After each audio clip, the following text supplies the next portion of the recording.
ओम कृष्णाय नमः. अध्याय 5. इंद्रियांच्या विषयात रमना न होता केवळ ईशचिंतनात रममान होतो तोच मोक्षाचा अधिकारी होतो. परमेश्वर कोणालाही दुःख देत नाही, कर्म करण्याची बुद्धी देत नाही. आसक्ती, आकर्षण, लोभ व इत्यादीमुळे जीव सुखदुःख जोडतो व देवता त्याचे सुखदुःख भोगवितात. अर्जुन म्हणाला, भगवंता, मागे कर्माचा संन्यास सांगितला आणि पुन्हा निष्काम कर्मयोग सांगता, याकरता निश्चितच जे कल्याणकारक असेल ते एकच मला सांगा.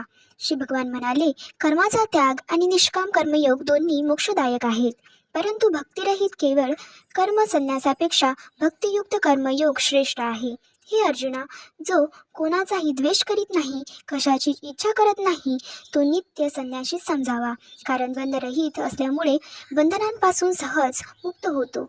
संन्यास व निष्काम कर्मयोग वेगळे आहेत असे अज्ञानीजन म्हणतात, ज्ञानीजन असे म्हणत नाहीत. दोहोपेक्षा कोणत्याही एकाच यथायोग आचरण केले असता मोक्ष प्राप्त होतो. ज्ञानयोगी संन्यासाकडून जे स्थान प्राप्त केले जाते ते निष्काम कर्मयोगांकडूनही प्राप्त केले जाते. ज्याकरिता जो ज्ञानयोग आणि निष्काम कर्मयोग यांना एकच पाहतो तो खरे तत्व जाणतो. परंतु हे अर्जुना, निष्काम कर्मयोगाशिवाय संन्यास प्राप्त करणे अत्यंत कष्टप्रद आहे. निष्काम कर्मयोगाने युक्त असलेल्या संन्यासी लवकरच ब्रह्मपदाला प्राप्त होतो. देहाला व मनाहित इंद्रियांना जिंकणारा, ज्याचे अंतःकरण शुद्ध आहे, आपल्या आत्माप्रमाणेच दुसऱ्याचा आत्मा मानणारा, असा निष्काम कर्मयोगी कर्म करत असताना लिप्त होत नाही. तत्वाला जाणणाऱ्या ज्ञानयोगाने पाहताना, ऐकताना, स्पर्श करताना, वास घेताना, जेवताना, चालताना, झोपताना, श्वासोच्छवास करताना, बोलताना, मलमूत्र त्यजताना अथवा काही देत असताना, घेत असताना, डोळे उघडताना, मिटताना देखील इंद्रिय आपापल्या विषयांच्या ठायी कार्यरत आहेत असे जाणून मी काहीच करीत नाही असे समजावे. जो फलशक्ती सोडून सर्व कर्म परमेश्वराच्या ठायी अर्पण करून विधी आचरतो, तो पाण्यातील कमलपत्राप्रमाणे पापाने लिपित होत नाही. ज्ञानयोगी शरीराने, मनाने, बुद्धीने व इंद्रियाने आसक्ती सोडून केवळ जीवात्माच्या शुद्धीकरता कर्म करीत असतो. जितेंद्रिय योगी कर्म फळ ईश्वरार्पण करून मोक्षरूप शांतीला प्राप्त होतो आणि योगरहित पुरुष कामनेच्या योगाने फळाच्या ठायी आसक्त झाल्याने कर्म बंद होतो. जितेंद्रिय पुरुष सर्व कर्माचा मनाने त्याग करून कोणतेही कर्म करविणारा न बनवता नवद्वारे असलेल्या देहात सुखपूर्वक राहतो. कर्म करतेपणा व कर्माचे फळ देणे या तिन्ही बाबी ईश्वर करत नाही. कर्म करणे हा जीवाचा आणि फळ भोगवणे हा देवतांचा मूळ स्वभावच आहे. परमेश्वर कोणाचे पाप पुण्य घेत नाही. अज्ञानाने ज्ञान आच्छादले जाते, त्या योगाने प्राणी मोहाते पावतात, परंतु ज्याचे ते अज्ञान ईश्वर ज्ञानाने नाहीसे झाले, त्याचे ज्ञान सूर्य जसा अवर वस्तूंना प्रकाशित करतो तसे ते परमेश्वराला प्रकाशित करते. ज्याची मन व बुद्धी परमेश्वरात आहे, त्यातच ज्याची भक्ती दृढ आहे, तेच त्याला परम आश्रयस्थान वाटते. ज्याचे क्लिष्म म्हणजे पाप धुतले गेले आहेत, असे पुरुष मोक्षाला प्राप्त होतात. परमेश्वर ज्ञानी यांचा समभाव.